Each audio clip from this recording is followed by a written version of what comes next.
Hello everyone! Ako po ay si Julian Montano ng InTouch Community Services. As part of our efforts in trying to help people be mentally healthy during this period of uncertainty, I have invited some of my colleagues of the counseling team to answer questions that have been posted to us by people of different ages and circumstances who are all going through this crisis. So my friends, welcome to Let's Talk Mental Health. Today, I have with me Annie Mata Walterson.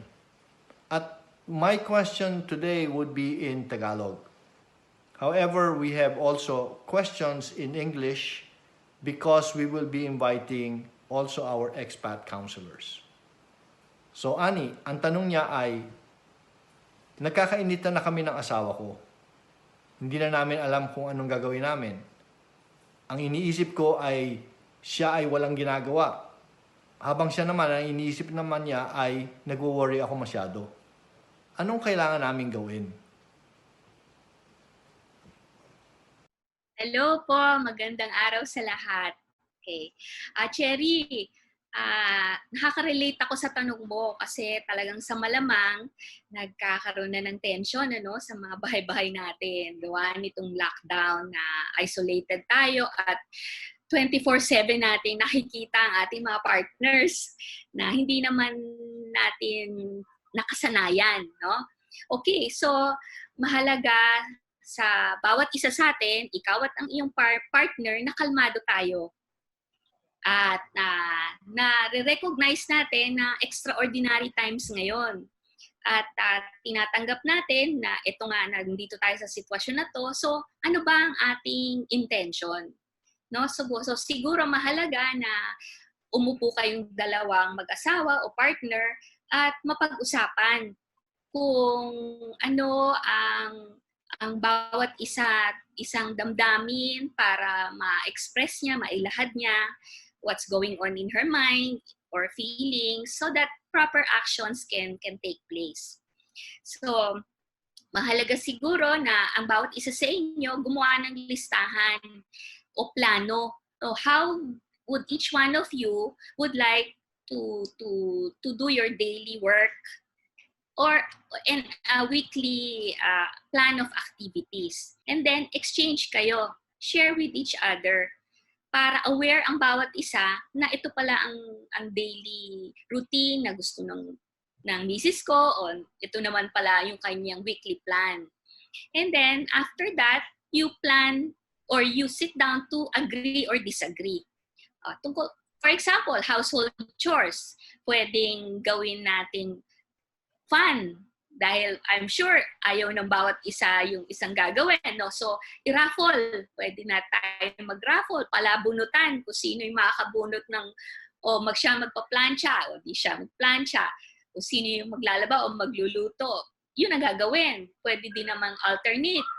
Mamili ng mga araw, MWF, o ikaw maglilinis ng bahay, ako TTHS.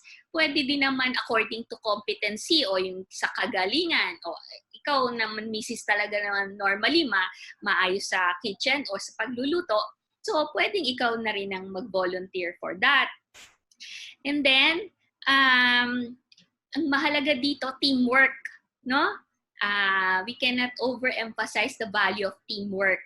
Especially these times na yung tulungan, saluhan, at saka yung pag-iisang tabi muna, set aside muna natin kung ano man yung mga iringan or konting annoyance, no? Kung ano yung pwede nating ma-let go and pass, yun na muna. Kasi malaki na tong hinaharap nating problema at krisis na. So, piliin natin kung ano yung mas makakagaan sa ating pagsasama. Because this lockdown period is also a test of our own character and also a test sa ating mga samahan, no? Hindi lang sa pag-asawa, kundi sa buong pamilya rin. At gusto ko rin dagdag na makakatulong talaga ang pagdadasal, no? A family that prays together stays together. So, take time out to pray and also take time out also to do your own self-care. So pwede ding mag-day off. Pwede din nating ilista yung sa calendar natin, o day off ako nito, so quiet time ko to, me time or alone time. Tapos meron din tayong we time o couple time na we can watch a movie together or we can do board games, pwede tayo mag-Scrabble or bingo. Marami naman kung paraan na pwede tayong makreate. Pwedeng kumanta o sumayaw.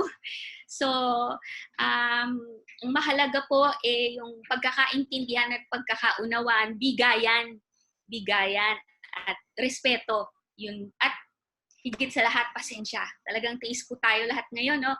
Naka-lockdown tayo, parang lahat ng mga kilos natin pigil na pigil, wala tayong freedom.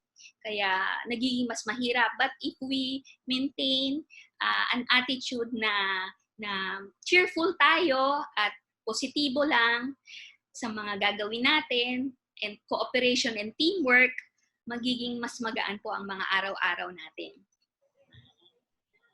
Thank you po. So, Salamat. Okay. Sana po ay nakatulong yon ating mga sharing sa inyo, sa atin lahat. Okay? Thank you. Bye-bye. Bye po. Ingat po tayo lahat. God bless.